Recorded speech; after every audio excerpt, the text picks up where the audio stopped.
you guys want to talk about? Welcome into episode 7 of the Main Event Mixer. I am your host this morning. It's still morning time here in the Central Time Zone. Not all of us live in the East Coast like Mr. Cincinnati over here, but Mr. Cincinnati from the Wrestling Junkies is joining me as well. Sir, how are you doing this morning?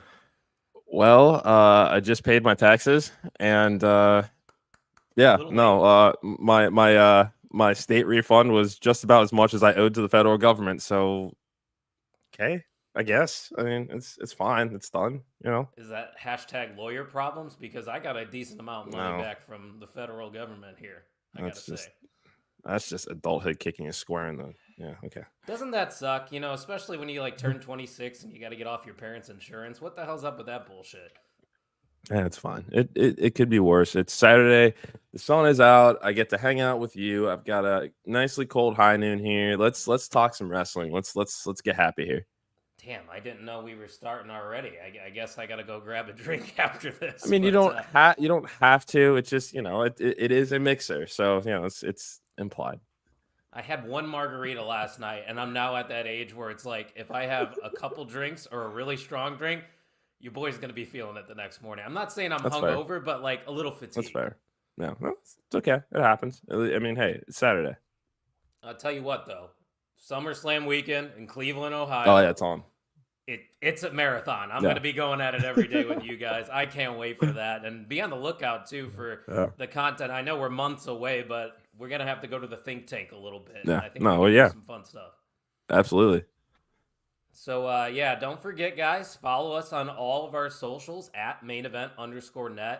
Check out all the good stuff we got going on. Of course, Tim Vicious on YouTube every single week doing Vicious Rants. You have Scott, who reviews wrestling every single week as well. It seems like he's got a new video out every single day. And, of course, the other podcast, Last Week in Wrestling, our shows, the On the Mark Wrestling Podcast, the Wrestling Junkies, and, of course, Tino's Time, who just was a recent addition to the network. Make sure you're following us on all the socials. There you go. There's our shows down below. You guys got some exciting stuff coming up. If you want to tell the listeners a little bit about what the Junkies got coming. Yeah, so thank you again to Shaw Mason of Absolute Intense Wrestling and Vogan from WWA4 Academy. Joined us for a couple of interviews that we just dropped yesterday. Next week, we will be hanging out with Champagne Singh from TNA. April 26th, Action Wrestling down in Tyrone, Georgia. Mustafa Ali taking on Landon Hale. That match sponsored exclusively by the Wrestling Junkies. We're also sponsoring Zicky Dice's Outlandish Paradise over Memorial Day weekend in Atlanta. It's a good time to be a wrestling junkie. So yeah, come on board. It's a great time to be following the Main Event Wrestling Network, especially what the Junkies are doing, cranking out content a little bit more frequently than OTM. But hey, sometimes it's not quantity over quality. I'm just saying, if you want to go head to head, I'm down to go head to head. Just kidding. Hey, not head to head. We'll call it a double header. Ooh. Yeah, you know what? We should start doing that, lining up our shows where somebody kicks off and it just bleeds into the next. Oh. Yeah.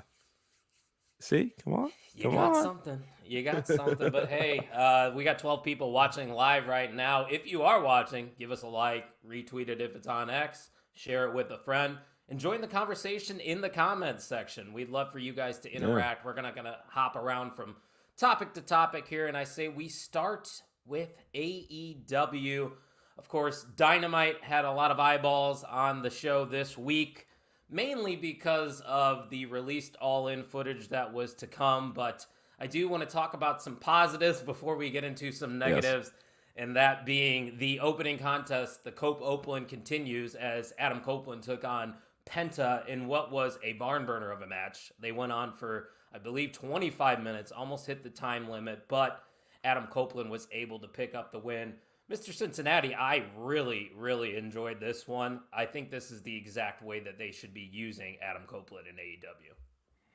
Yeah, Cope turned the clock back about 15, 20 years on Wednesday night. I mean, he's leapfrogging. He's doing head scissor takedowns. He's moving around like a guy that is not in his 50s. And yeah, no, this is absolutely the way that they should be using him. These open challenges are a great way to get him in the ring with talent that he wants to work with. And, if rivalries come from it, then great. They can always run him back. But this is a good way for him to just say, to Tony, hey, here's kind of who you got on your roster. Here's who can go. Here's who might need some fine tuning or what have you. But Copeland just seems to be having fun right now, and that's all that he's wanted for this last chapter of his career. So if this is the way we get it, then I'm here for it. Yeah, and I love his approach to wrestling. We saw that promo 2 weeks ago. The fans started to boo when he mentioned the WWF, and he goes, no, Yeah. that's not what this is about. Like, he agrees, we should all be supportive of just professional wrestling as a whole. And before we get to the negatives, I do want to preface, when we do get into the all-in footage, this is constructive criticism. I can't speak for you, but I am a fan of AEW. I'm sure you are as well. I am. Yeah. So these are just constructive criticism. We're not hating. It's just sometimes shit's not good. Am I right? Yeah. I mean, it's no different than any other TV show. I mean, there are people that had problems with the last season or two of Game of Thrones. I don't know. That's the only show I can think of right now that had. Or How I Met Your Mother is also not. God, that ending still pisses me off to this day. It's okay to disagree with what with what it is, but we're just trying to here's what we would have done differently, or kind of just the points that we're getting across. So, yeah. Yeah, for sure. And there's nothing I would do differently here in this opener between Copeland and Penta. Penta's an interesting character for me, and I believe Rey Fenix is still on the shelf with an injury. Is that correct? I think so. Yeah. But I feel like as a whole, Penta and Phoenix, yes, they've been featured in a lot of matches, but I kind of expected a little more from them, especially when they had those tag team matches with the Young Bucks. They were doing some great stuff in AEW. Yeah, they're a team that definitely should have had 2 or 3 more world tag team title runs. I know that Phoenix has been on the shelf a couple of times. I think Penta had an injury himself, but I would like to see them get back into the tag team ranks, and maybe this is kind of another one of those results of the rather bloated roster that AEW has grown to have now. Is that again, not everybody's gonna get time, and that's just kind of the reality of the situation. But I mean, that's when they're there at their best, they're one of the best tag teams on the planet. No doubt. I mean, I remember their match. I think they had it in Chicago, and I was there for it. Was that steel cage match against the Young Bucks, maybe at All Out a couple years ago? That was insane. Phenomenal. It was incredible. Yeah. So the more we see of those guys, the better for me. But before we get into let's just get into it. Let's just do it. I was going to push it back a little bit, but let's talk about it. I know it's been talked about a lot as a whole. I even said on my personal Twitter account, I was done talking about it, but I only discussed it with Ian before the show this Wednesday. So now that I have seen what they ended up revealing, I do have a few things I want to say on here, but I will go to you first. There was a lot of speculation, once they announced that they were going to go through with this segment, that it could be a bait and switch of sorts, or they would make a mockery out of the situation. That's not what we got, and I was kind of surprised that we got the actual footage, and it sounds like, or at least what we saw, is exactly what CM Punk said in his interview with Ariel Helwani. How did you interpret this segment? Because I know it's being talked about a lot on the internet. Yeah, this wasn't a bait and switch, and I applaud them for that. However, it wasn't what I expected. I wasn't expecting any closed circuit TV, security footage or anything like that. I mean, in my mind, when I hear that there's backstage footage, I'm thinking, okay, this is the biggest show that AEW has ever produced. You're saying that there are no production teams doing a behind the scenes look at people getting ready, or the day of the show, something you can release at a later date to kind of, again, content is king in 2024. And this would have been a huge opportunity for AEW, especially because they're, they're the one major wrestling promotion that's still putting out DVDs or Blu-rays of their events, that they could have added some of this footage. So I'm thinking something a little bit more along those lines, like a behind the curtain look. But this was exactly what it was. It was an extremely petty move in response to the CM Punk interview, I think. This does nothing to add to that Young Bucks FTR rivalry, because this is the 4th time that they're going to be wrestling each other. So the history is already there. But to have tried to shoehorn in using this footage because somebody who works for another company that does not work for you anymore, that you allegedly fired for this incident, which, I mean, again, if you're going to assault a coworker, that should be grounds for termination. That's just my opinion. Especially when you have 2 contracts with one company and one of them is like an advisory role. Yes. Yeah. That is, not necessarily like, he's not necessarily management, but he's like, assistant to the regional manager, and it's that, yeah, like it's just, I don't know. It didn't need to be. It was petty. It did nothing to add to the feud. Congratulations. They got the rating that Tony could tweet out. But like I said on our show, okay, how many more pay-per-view buys have you done between Wednesday and today at 12:10 as we're doing this? Because if there was a spike in them as a result of airing that footage for this match that they're trying to build, then he would have said something about it. Yeah, no, for sure. And I mean, listen, people, I've been with AEW since the beginning. I bought every single pay-per-view. There was a time I was at that first. I was at the first All In or All Out. Yeah, I was at All Out World Title Jericho Page. Yeah, I was there. Oh wait, I was there too. Yeah. The amount of times we've probably crossed paths and we just did not know each other, but hey, the internet brought us together, I guess. I still don't remember how I found you guys. Were we mutuals on X? Is that how I found you, or was I on YouTube? I think so. Yeah. No, I think it was a mutuals thing. We just either that or my TikTok. One of the two. Yeah, that could have been it too. But I saw you guys grind, and I'm like, those guys look like us. And when I tell you, me and Mr. Cincinnati are 2 peas in a pod, and Ian and the podcast dad, scary. They're on par with each other. And now we got Tuck too, who's just recently returned to the podcast world, and he's a dad just like the podcast dad. I mean, vibes are immaculate. #team no kids. Yeah, that's right. Acknowledge us in the chat, please. But yeah, the reason I preface all that I'm a fan of AEW is because what I'm about to say is probably going to ruffle some feathers, but that was fucking stupid. Like you said, let's just be honest. Like you said, that is going to advance no storyline whatsoever. You essentially are creating a storyline for one of the top stars in your opponent. With the WWE. I don't call them really a legitimate opponent because it's not a competition, it's an alternative. But nonetheless, I would understand why you would use this footage maybe a couple weeks after the incident and incorporate that into the storyline. But as you heard, people were chanting CM Punk during this footage. There was no audio in this footage, which I think is another big miss because we really can't say who's in the right and who's in the wrong in this situation. It's all speculation at this point from what CM Punk's saying, Jack Perry. But nonetheless, it just had an awkward feel to it. I don't know why they decided to go through with it.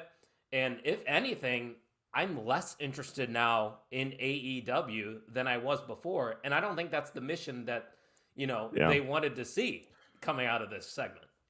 Yeah, I mean, it sounds like the one positive that has come out of this is that Jack Perry's scapegoat shirt, those sales have skyrocketed. So, okay, Jack's, making a little bit of money off of this, which is, cool. Good for him. I'm still curious to see when he actually gets brought back to AEW because, we had heard that Tony Khan hadn't talked to Jack Perry since that incident and that there'd been a lot of no contact. I don't know if that's still the case now. But it just seems like from what we saw at this point, Jack Perry's still exiled from AEW. CM Punk is now in WWE. He was terminated for cause. In Jack Perry's case, the punishment doesn't fit the crime. Like, not at all. I mean, he hasn't been on AEW TV in 8 months. And, I could, if this is a repackaging of this character to give him a little edge that he desperately needed during this heel turn, I mean, great. There was a way to reinvent Jack Perry using this incident, but I think they're about eight months too late in using that footage to try to create that additional layer to his character. I mean, and I said this on our show yesterday, Collision's here tonight, and it didn't do anything to create any additional interest in me wanting to go check this out. Like I will watch this when it is on demand tomorrow. But they're also like doing Battle of the Belts tonight too. They are, yeah. It would have been a great show probably to go to, but like you said, it's like, where's the interest in purchasing the ticket to support the company right now? It's just like, I mean, I'll support them. I'll watch the show, but like, I would rather just watch it on TV. I actually am also doing karaoke tonight, so Hey, nothing wrong with that. I'm trying to get It's some fun. plans It's for gonna be fun, myself tonight. I don't know what I'm doing. That's why I was like, hey, you want to do a mixer? I got nothing else going on. Might as well talk about it. right? But yeah, I don't want to harp on this too much. I'm just gonna say it was absolute failure. I don't know why Yeah, they did that. But like you said with Jack Perry, we saw last night there was a show in Chicago. I believe it was for New Japan. That he had a match. He came out with the scapegoat stuff, the Chicago flag. And yes, there is some positives that can come out of this. He can use this for his character, but I don't think you want to lean into the CM Punk of it all because the guy's not even in your company. Like yeah. if you're There's no making a new payoff. gimmick based off of somebody in the rival company, why are we doing that? But I still feel like he's going to come out a bigger star, and there's something that could happen maybe with the Elite. I think where you see Jack Perry maybe eventually join the EVPs. I think that would Yeah, be compelling. yeah. I feel like the podcast dad might have alluded to something like that earlier this week too, and I wouldn't hate the idea.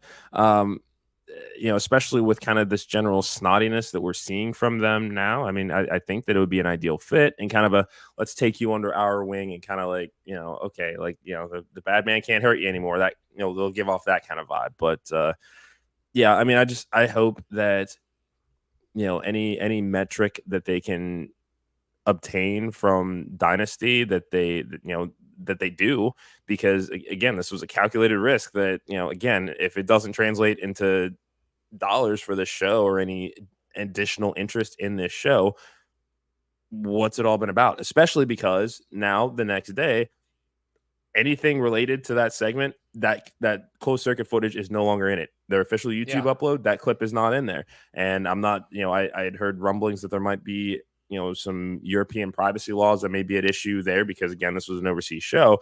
But what was the point of, basically putting it out there knowing that you have to just take it back anyway? It Yeah. just, I don't know. That's the thing. Like, if you're going to do something like that, at least commit to it and stick it out and, take the backlash that's going to come from it. You knew what you were getting yourself into when you made that announcement that you were going to get Yeah. extra eyeballs. And, granted, it might not have translated to television views, but I guarantee you everybody was checking social media, seeing what was going Yeah. on. And everybody, and I mean everyone, shared their opinion on this situation. Yeah. So, Rightfully so. well, like FTR said, the past is the past. Let's just move on. Let's just watch Yeah. good wrestling. And you would Yeah. think after the biggest wrestling weekend out of all the weekends that they would just put on a really good wrestling show because that's what AEW does well. Dynamite wasn't good. It just wasn't. Let's be real. No. No, And it's like I feel like with a lot of their shows lately, it's kind of the fantasy booking just to fantasy book a lot of the matches, and I don't know if it's just because they have such a different roster from WWE or if that it's such a different presentation of how they prefer to do things. It's more of the like we have all these great wrestlers, we're just going to let them wrestle. There might be there are larger stories at play for some of these matches, but a lot of them just kind of go directionless, and maybe I'm just somebody that needs a little bit more story. That's I don't know. I'm with you there. I've said it on our show multiple times that I need a good character. I need a good storyline to be invested. I love really good wrestling matches. There's a time and place for those. Hell, look at, Yeah. for example, in the WWE, Ricochet versus JD McDonough. A very good Yeah. wrestling match. Did it have much story? No, but it still was entertaining. It has its time Yeah. and its place. But, we talk about the loaded roster and all the great talent that they have. One of those big names being Will Ospreay. He had a little bit of an interview with Renee Paquette on the stage, and he alluded to the comments that Triple H had made on a Pat McAfee show the previous weekend. Granted, Triple H didn't definitely say, somebody's name. He didn't. You could make an educated guess onto who Yeah. he was talking about. I still can't sit here and say definitively that he was referring to Will Ospreay, but nonetheless, they decided to use more of WWE's words and incorporate it onto their television screen. I'm not as mad about this because it is fair to have a rebuttal. I just think there is a time and place to have that rebuttal, and I'm not sure if putting it on your weekly television show is that time or place. I would have maybe liked for Will to say something on a podcast or just a random interview. I think that's when you can have that rebuttal, but he alluded to the grind comment and all that stuff. So, Mr. Cincinnati, what did we think about this segment here with him and Renee? Yeah, I mean, I also don't have a problem with there being cheekiness when if you're going to clap back at something that has been said on social media. Like, it just is what it is. It's going to happen. I think for me, it's more of, this is the same damn joke that we've heard for the last 20 years. There's nothing new about it. Like, we Yeah. know, yes, he married into the family. It is what it is. That's not new. So,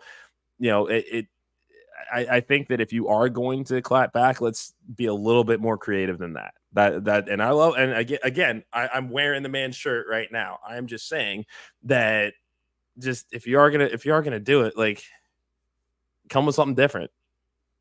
Yeah, and there's a lot of talk too, and a lot of chatter on social media is like, do we really think Will Ospreay wanted to do this, or was he just handed a prompt saying, "Hey, time to clap back here"? We don't know I've the heard answers both, to these man. questions. I mean, I've heard that he showed up early to production to work through what he was gonna say, and that he had some input in it. I mean, it's, I don't know. I mean, we're never going to get the straight answer, but like I said, if you are going to do it, like, again, that particular one has been done to death. Like, I mean, Shawn Michaels has Sleeping done with the it to boss's Triple H. daughter. I Yeah. mean, like, yeah, it's just, there's nothing original about it, is all. I mean, if you're going to do it, cool, whatever. I mean, it just, that perception of competition is good. As long as you're putting your focus into creating a product, then if a good promo gives you the opportunity to do something like that, sure, why Yeah. not? Yeah, and like you said, oh god, I just lost my train of thought. Sorry, it's early in the morning, but It's okay. yeah, I just didn't think we needed it.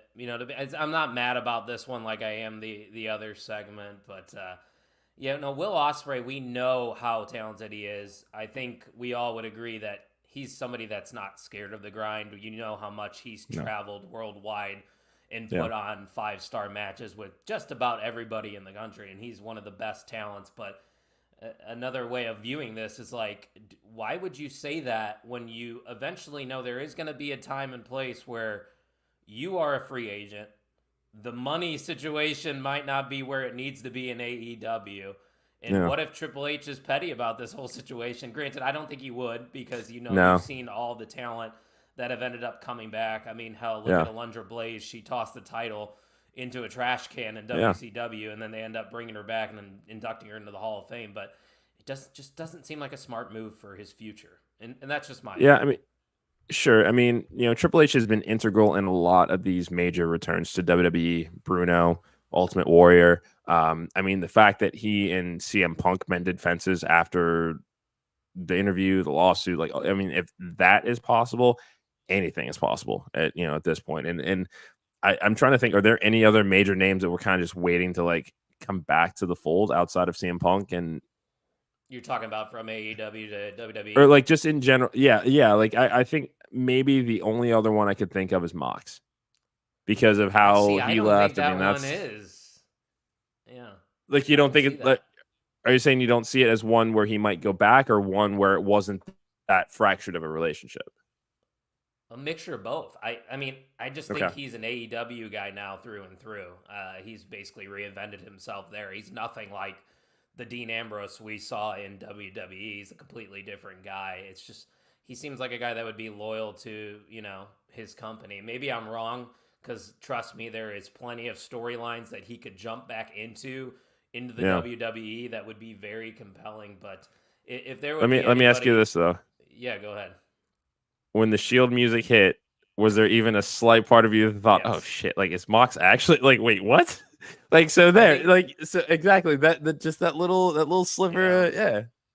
yeah. Never say never. I know, but there's Oh, a few other names in AEW though that I think would make the jump back. Miro's the first name that yeah. comes to mind. I don't know what he's doing in AEW. Actually, I do. The answer is nothing. Yeah. He's not on our television screens. And yeah, I mean that pretty much it. Maybe Keith Lee, because what's Yeah. he doing? Malachi Black, Buddy Murphy. And then I think Starkman makes the move when his contract's up. Yeah, he's He would be one great that, in WWE. as would Wardlow. I think Yeah. Wardlow would be a great fit in WWE, but then again, you get to that point where we're talking about with AEW, where it's such a crowded roster. It's like Some of these guys are going to get left out. But at least WWE has the benefit of sending guys to NXT. I mean, hell, look at the Final Testament making the jump to NXT. That's going to be They're going to be great. That's where they did their best work. I mean, all of them. I mean, Cross, former NXT champion, AOP, former NXT tag team champions. They've got Paul Ellering in their corner again. Scarlett is getting a little bit more physical than she had during that first run. I think, I would like to see them position it more as the C show or the number 3 show as opposed to a developmental brand. Yeah, they're always going to have that aspect of it. But when you have some of these larger names like Final Testament, Gallows and Anderson, Natalya is going to be great for NXT, I think. So I'm hoping that that's a more permanent move for her.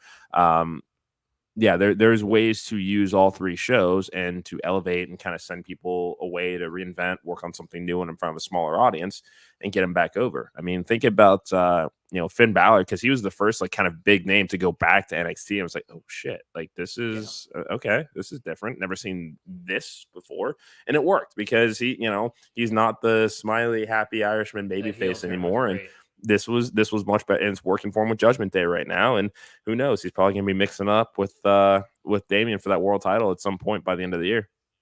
Ooh, I don't hate that. I think there's a lot of people going up against Damian Priest that would be very compelling. Obviously, we know main event Jey Uso is going to get the first crack. I would assume he's not going to win. You talk about Finn Balor. There's also Drew McIntyre. There's CM Punk. Hell, I don't know if you saw the backstage footage from the day that Priest cashed in, but Punk came up to him and he's like, "It's about time you got rid of that stupid briefcase." It's like I think that was all of our feelings there. It's a good look for him. World title's a good look on him. Yeah, I was very surprised, even though it should have been more obvious that we probably could have gotten a cash in. It felt like it wasn't a focus, so I think that was probably good that we weren't thinking about it. Yeah, Pop H knows what he's doing.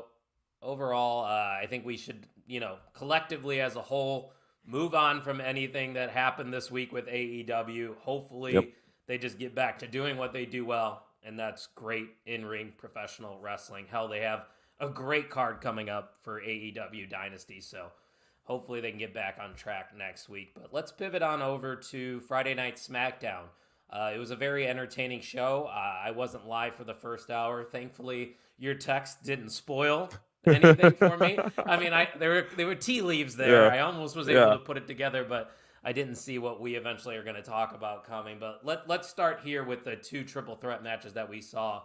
At the beginning of the night, you saw LA Knight pick up a win against Bobby Lashley and Santos Escobar. And then in the main event, AJ Styles beat Kevin Owens. And who was the third participant in that one that I'm forgetting about? Bobby Lashley. No, we already said that one. So Mysterio, Styles, and Mysterio. KO, That's what it was. So the main event was great. I predicted these 2 guys coming out on top here. I thought, having this rematch from what we saw at WrestleMania, that was a matchup that not a lot of people were looking forward to, but I thought it exceeded expectations. We're going to be getting it again for the number 1 contendership. First off, what were your thoughts on these 2 triple threat matches, and how excited are you to these guys running back? Yeah, so I love this number 1 contendership format, whether it's a triple threat, fatal 4-way, have the winners face off. So I think what didn't make sense to me was Santos lost at WrestleMania. Why are you in this match? Yeah, Kevin Owens is a little bit different. Yes, he lost at WrestleMania triple threat, whatever, but it's Kevin Owens, so it's like he's always a threat to take a title off of anybody. But and he Santos had a Tigers title, so you should be able to get in that opportunity if you have a fake title.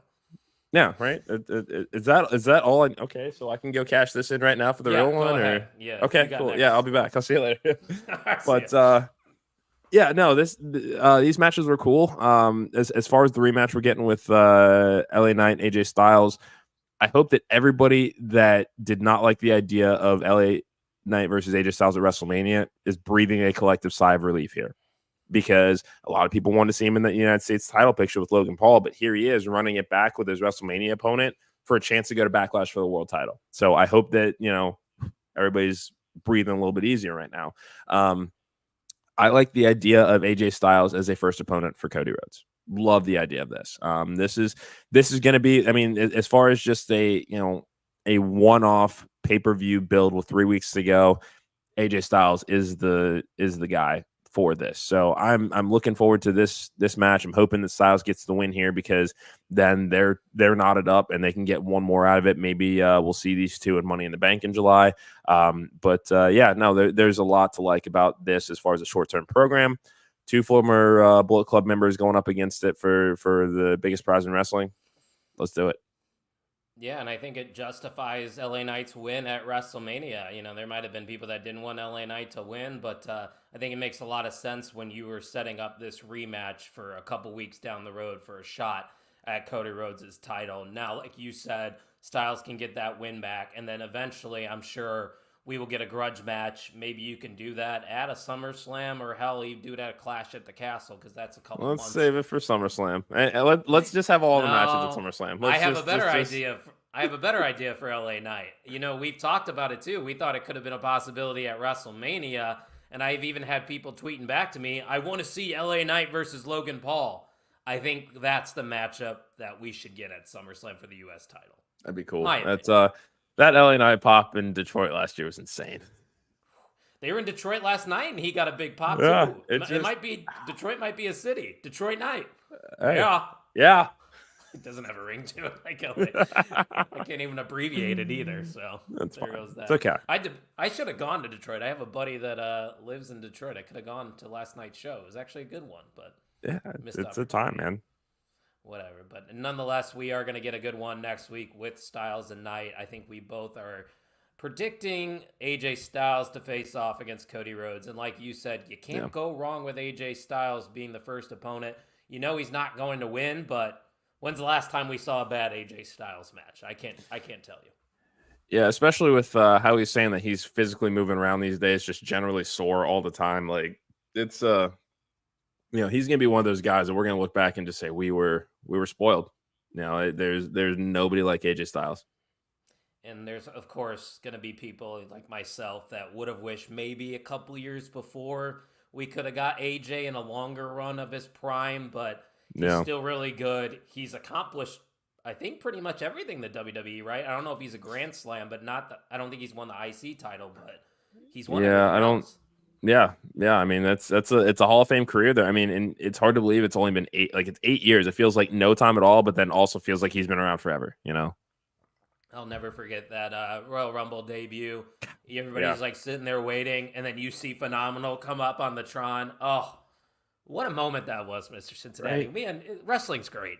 We just appreciate good moments, That's the thing, is like you kind of feel like you're in the good old days. You wish you knew when you were in the good old days. Like, moments like those are like the ones that are like, it's cool to be like a part of that. For sure. And you know how I know that we are in the good old days? I got random jamokes that don't watch wrestling texting me and asking me, so I've been hearing about this storyline. Oh, The Rock's been doing this and that. Oh, Cody Rhodes finished the story. I'm like, you fuckers were hating on this shit a couple of years ago, but now you're interested. I'm telling you, man, it's a great time to be a wrestling fan.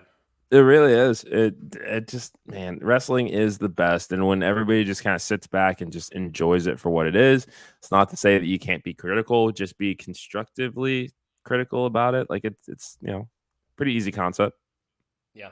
Let's just enjoy all of professional wrestling. And if you enjoy pro wrestling and you love what we're doing here at the Main Event Network, don't forget to subscribe on YouTube. We got to get our numbers up on YouTube. I think we're only still in the 30s, but this is the only live YouTube exclusive show here on the network. You got to be following us on the socials to find out when we're going to be doing episodes, because it's sporadic. I think I'm usually the one that will spark the conversation, but I tell you what, there's going to be some times maybe where Mr. Cincinnati's like, hey, I need to get some shit off my chest. Let's do a mix. Exactly. I mean, we plan this with what, a day or two? No, it was just like, you guys just want to do it. It's like, okay, sure.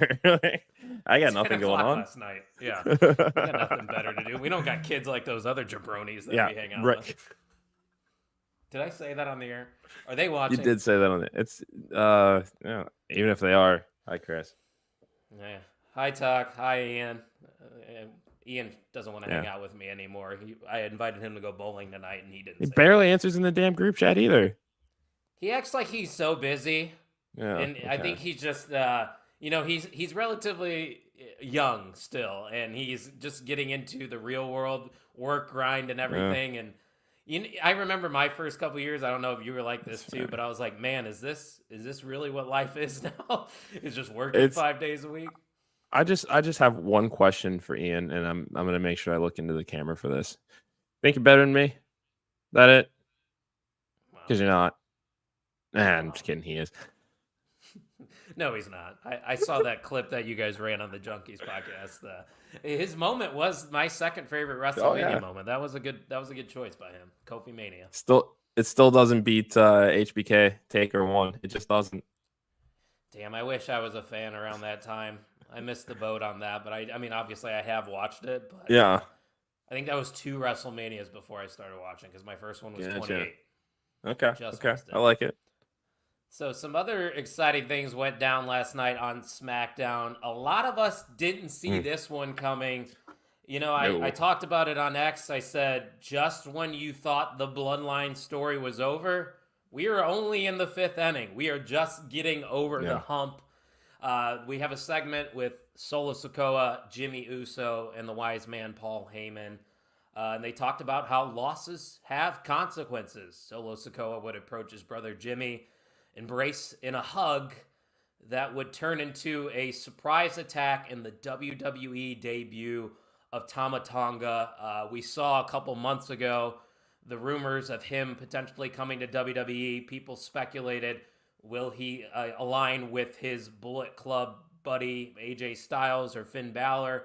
No, it looks like he's going to be inserted here into the Bloodline storyline, which is very compelling because we come out of this question with a lot more questions than answers. I know you were watching when this happened live because this is when you sent that text and you brought up Bloodline Civil War. I know you mentioned something like this before on past shows, so tell me a little bit about how you're feeling about the addition of Tama Tonga here in the Bloodline story. So not just Bloodline Civil War, but I specifically want Bloodline Civil War games. Bloodline War Games needs to be the end game here for this story. This is bloody brilliant. I like that we got this surprise debut tonight because I think that we felt slightly let down that there wasn't a whole lot as far as like major surprises to end Raw Monday night. I mean, we saw Ilya, we saw Roxanne. Like those are great as far as to have them exposed to the roster, knowing that the draft is coming up. But we're usually expecting after WrestleMania that there's going to be somebody new coming into the fold. And this was the perfect way to do it. This is the perfect addition. The way that they wrote Jimmy off of TV, it sounds like he's not going to be around for a while. Jay's going to be occupied on Raw with Drew McIntyre, possibly Rollins, possibly Punk, just kind of that world title scene in general. Yeah. So he's doing just fine over there. But this is the perfect time to see what we have with Solo. Roman Reigns, this also makes it clear that Roman's not coming back anytime soon either, because at the end, he takes that phone, steps on it. That's kind of the clearest indication that, this has nothing to do with the tribal chief. And he's basically Solo is just like, I'm going to go ahead and claim this now, because even though, yes, he got put through an announce table with an AA at WrestleMania, he didn't lose at WrestleMania. Jimmy lost. Yeah. Roman lost. Like if that's how this, Samoan dynasty operates of you lost, okay, now somebody else steps up. It's very Black Panther-esque. I will say when it comes to Solo, I don't want to see Solo Sikoa lose another match at all in 2024. If it's at all possible, this is his time. This is his opportunity. They did nothing with the Cena win. I mean, the only follow-up was what happened at WrestleMania. So I'm hoping that this is the start of a just sizable run for not only Solo, but Tama Tonga as well. I see these guys more going for the tag team gold as opposed to either of them going for Logan Paul or Cody Rhodes right away. I think it's kind of let's get Tama Tonga exposed to the more casual mainstream WWE audience first, and using Solo to do that. I think that they will slowly bring the wise man along, and he will have no choice but to acquiesce and provide that counsel to these guys. And I think that that's the right way to play it. because that's how the first incarnation of the bloodline started. Was it, you had to kind of get everybody in line to go along with it, especially I think it was Jay first, then Jimmy, and it just like, let's put it back together that way as well. We still have Jacob Fatu, potentially lingering out there. I would imagine that because Jimmy has been written off TV, that the Usos will reunite sooner than later. Roman, I would say, will likely be back at some point, and Rock probably will by the time War Games comes around too. Yeah, there's a lot of interesting things that could come out of this. And you talked about potentially the end game being War Games. I love that idea. I think it's brilliant. And I think we have plenty of time to get to that point because Tama Tonga did say these are orders from the tribal chief. Granted, I'm not sure which tribal chief we may be talking about. You know, there's talks of Solo being the heir to the throne. Is he the tribal chief now? Could it be The Rock pulling strings against Roman Reigns to create a sort of division amongst the bloodline? And then you incorporate Jacob Fatu into this story as well. And like you said, it's too that you have the Usos who are eventually going to reunite. Like that moment in itself is going to be a pop, like similar to what we saw when Sami Zayn turned on Roman Reigns or when Kevin Owens and Sami Zayn reunited. That's what we're going to get. And I think the podcast dad is one of the people that said it, that you might as well just put the Usos back together. I think now we are getting to that point, and eventually, you talked about it, you could have the tag team of Tama Tonga and Solo Sikoa. Just imagine doing at SummerSlam the Usos versus Solo and Tama. That right there and then. And you still have The Rock versus Cody Rhodes that could happen. Roman Reigns maybe versus Seth Rollins. LA Knight versus Logan Paul. And these are just the men's matches. Just think of how much good stuff they could have at SummerSlam this year. Or hell, even at Clash the Castle, there's just so much exciting things that can come out of this. Yeah, I mean, think about Jade Cargill and Bianca Belair. That was a great win for them last night against Chelsea and Piper Niven. That, I mean, they need to be the ones that dethrone the Kabuki Warriors. They just do. Facts. Like I need to see them with those tag titles. Like Bianca, like as awesome as Bianca is, I think the singles run was getting stale without without a heel turn. Like they needed to do something to freshen it up. But I think that putting her in the tag team division right now and giving that credibility of the EST, here for it. And then eventually, I think we all could assume that they're going to have their one-on-one feud. I don't know who would be the heel in that situation, or if you even need either one of them to be a heel, and you just say, hey, these are the two most athletic women on our roster. Let them do their thing. Straight powerhouse, would be great. I wouldn't complain. But, we know more stuff from the WWE women's division is Bayley got to have her moment on SmackDown. By the way, hate her new theme song, Death Rebel. I don't know what, man. They just keep getting worse somehow. Bronze is straight garbage. Like that. Like, why did you get rid of that? Too. It was so that's good. That's like 1980s WWE. That's what I would expect Rick and Scott to come out to in the late 80s, early 90s. Like, not Braun. Enough about the theme songs. At least we know now we are going to get Bayley versus Naomi. She said she owed somebody an opportunity. Tiffany Stratton came out and interrupted. She ended up losing that match to Naomi. I'm not too worried about Tiffany picking up losses to start off her run on the main roster. I think it's inevitable that she's going to become World Heavyweight Champion probably this year. I don't think that's crazy to assume because she could be a prime candidate for a Money in the Bank opportunity. Yeah, no, absolutely. And even with this Bayley Naomi match next week, I mean, this is babyface. So I would imagine Tiffany will have some interference in this match. I think I would like to see these three go at it, triple threat in France. Oh yeah, I just load up the France card with really good matches. I don't care if it's predictable. Because usually WrestleMania Backlash is, you stay with the status quo because there's a lot of changes that happen at WrestleMania. But Tiffany Stratton versus Bayley versus Naomi, I have no issues with that whatsoever. And then you still can set up Bianca and Jade to take on the Kabuki Warriors, and you flip the titles right there and then. See, that's... And I don't know, maybe because my thing was if the Kabuki Warriors were going to take these titles, I wanted to see them have a dominant run. This run just hasn't been the greatest. So, like, on one hand, I still want them to try to, like, fix it. But at the same time, all right, if we are going to do another title change, it's like, okay, let's really make this one stick this time. Let's make this a good one. Yeah, for sure. It's going to be a pretty good show, I think, in France. I like that they're having a noon start time here for us in the Central Time Zone. So 1 o'clock, I believe, for you guys. Daytime shows are the best, man. Tuck said that's brunch and backlash right there. Yeah. Yeah, for sure. So that's about all I had from the WWE and AEW. But I guess this is kind of AEW. Some big things happened last night elsewhere, and Jon Moxley won some gold. I think you want to talk a little bit about that. So tell me a little bit about it, because I wasn't too familiar what happened last night. Yeah, so Jon Moxley is the new IWGP World Heavyweight Champion. I did not watch the full show yet, but just Cincinnati into Cincinnati, and congratulations, we get our haircut at the same place, so that's cool. And I heard the story that the one of the stylists said like didn't have any idea who Mox was, but so from what I heard about this conversation is as she's cutting his hair, just asking the kind of, what do you do? Like, cause it was the first time in there. And there was like this, I'm a wrestler. And she's like, what, like WWE? And he's like, yeah, exactly like that. So, yeah, I was on there once.